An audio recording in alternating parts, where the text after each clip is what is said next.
Welcome, my name is John Michael Granata, and today I'm going to be your virtual tour guide at the National Museum of Anthropology.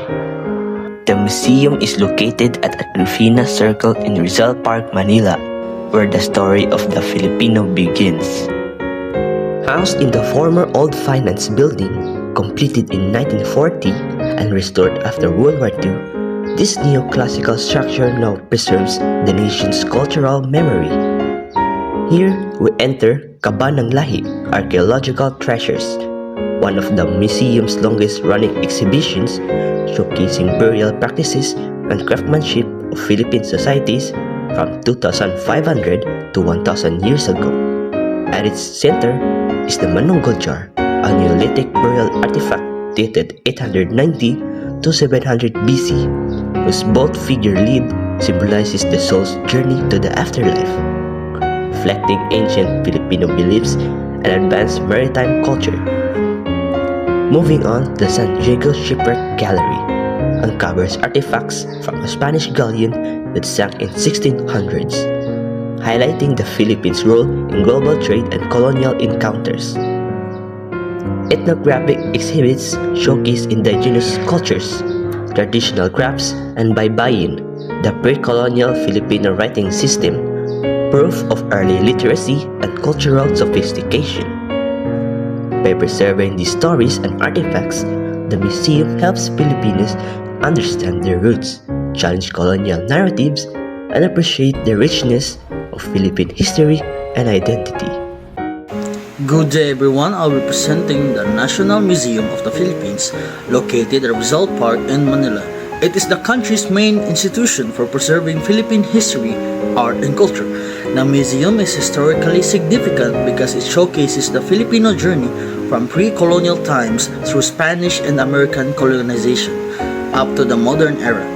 One of its most famous exhibits is Juan Luna's Polarium, which symbolizes oppression and the Filipino struggle during the Spanish period. Overall, the National Museum is important because it preserves our national identity and helps us understand our history through real and meaningful artifacts.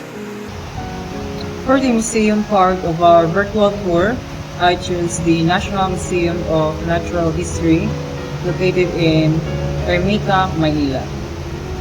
This museum is historically significant because it preserves and showcases the natural heritage of the Philippines, reflecting how the country's environment has shaped its history and culture. One of its key exhibits is the Tree of Life, which represents the country's rich biodiversity and the connection of all living organisms. The museum is relevant to the Philippine history because it helps us understand the importance of protecting nature as part of our national identity and heritage. Hello again, I'm going to be your virtual tour guide at one of the historical landmarks on Cebu, the Magellan's Cross. In the heart of Cebu City stands a small yet powerful symbol that shaped the fate and history of an entire nation, Magellan's Cross. Located on P. Burgos Street in downtown Cebu, directly in front of Cebu City Hall and beside the Basilica del Santo Niño, Magellan's Cross is one of the Philippines' most important historical landmarks. On April 14, 1521, Portuguese explorer Ferdinand Magellan arrived in Cebu and planted a wooden cross to mark the conversion of Raha Humabon, Queen Juana, and 800 of their followers, the first mass baptism in the country. Days later, Magellan was killed in the Battle of Mactan, a defining moment of resistance led by Lapu-Lapu.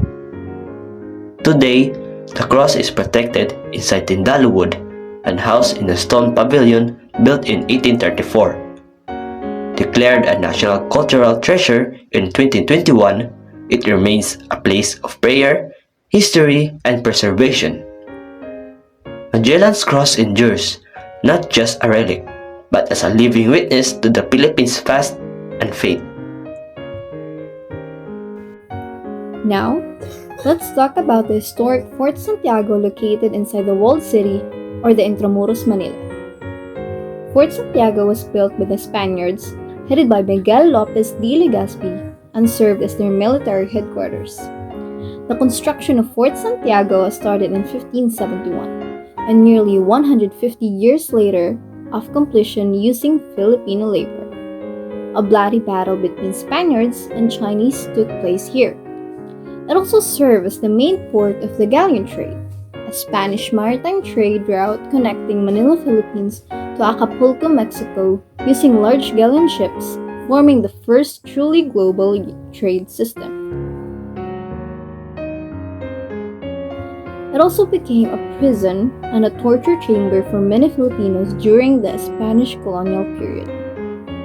Jose Rizal was also imprisoned here before his public execution, where he also wrote his final poem entitled Mi Ultimo Adios. In World War II, Fort Santiago was captured by the Japanese. Not less than 600 Filipinos died and were buried here.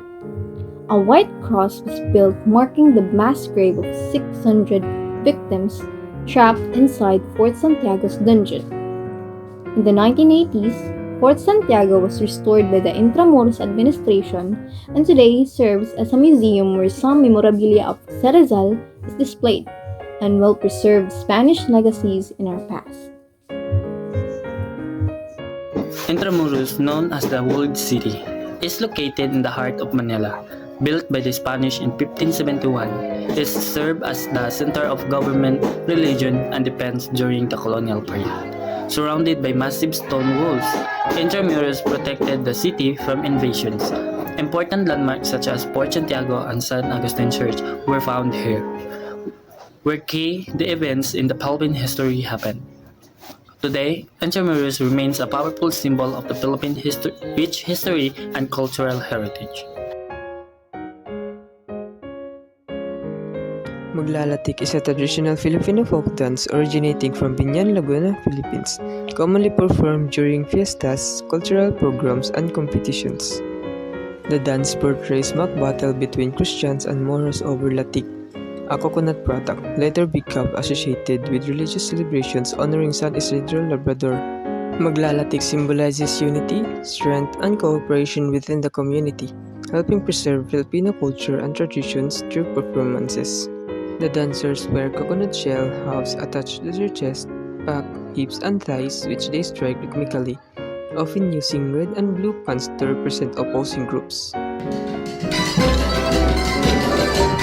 Subli is a traditional Filipino folk dance and ritual that originated in Bawan, Batangas.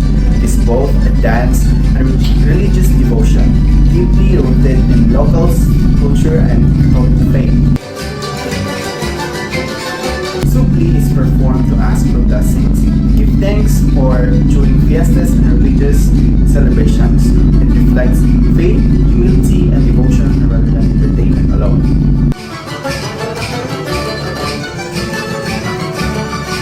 Subli is a great example of how pre-colonial traditions blended with Christianity. Today, it's often performed in schools, cultural shows, festivals to preserve Batangas' heritage. One of the indigenous practices in the Philippines is Bayanihan of the Tagalog community. It originates in rural areas of Luzon. This practice dates back to early Filipino village where people depend on one another for survival.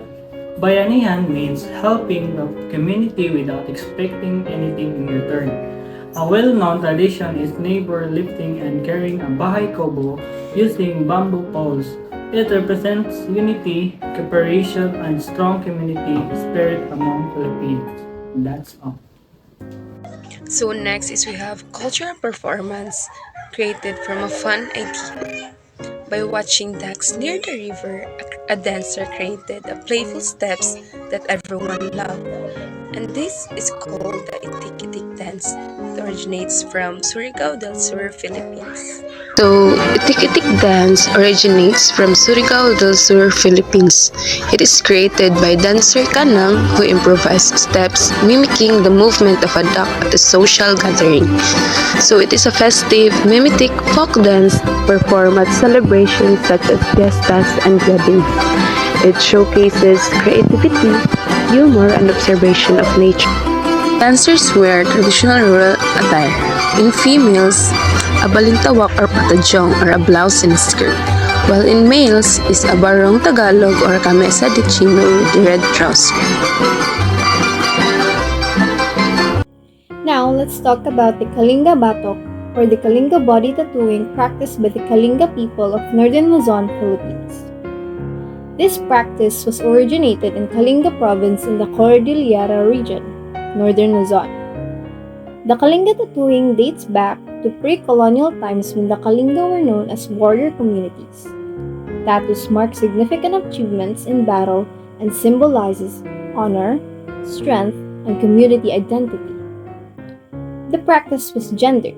Men earned tattoos through warfare, while women received them as marks of beauty and status. For men, tattoos represented bravery, the number of enemies killed, skill in battle, and warrior prestige. For women, tattoos enhance beauty, symbolize maturity and strength, and increase desirability for marriage. Tattoos were also earned through acts of warfare or arranged by parents for their daughters. The ceremony was performed by tattooists, or mambabato, like the famous wangud.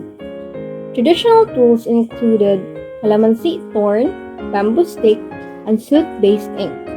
Motifs and symbols included python and centipede patterns representing power and protection, and rice terrace designs symbolizing prosperity and ties to the land. Next is we enter a world where art is a sacred vision. For the Tiboli people, weaving is not just a craft, it is a dream given form. We now explore the spiritual traditions of tinalak, also known as dream weaving. Tinalak weaving is practiced by the Tiboli people. It is originated from Lake Cebu, South Cotabato, Mindanao. It is an ancient spiritual craft passed down through generations of Tiboli women. These signs are believed to be received from the spirit worlds in dreams. The cloth is a sacred item central to Tiboli identity. It is used as a dowry in marriages and in important life ceremonies. It also represents a connection to the spirit world and the community's heritage. A master weaver memorizes a pattern received in a dream from Fudalo, the spirit of Abaca. The material is woven from Abaca fiber on a backstrap loom. Its technique uses the ikat tie-dye method with natural dyes like muds or roots. Strict spiritual rules govern the weaving process.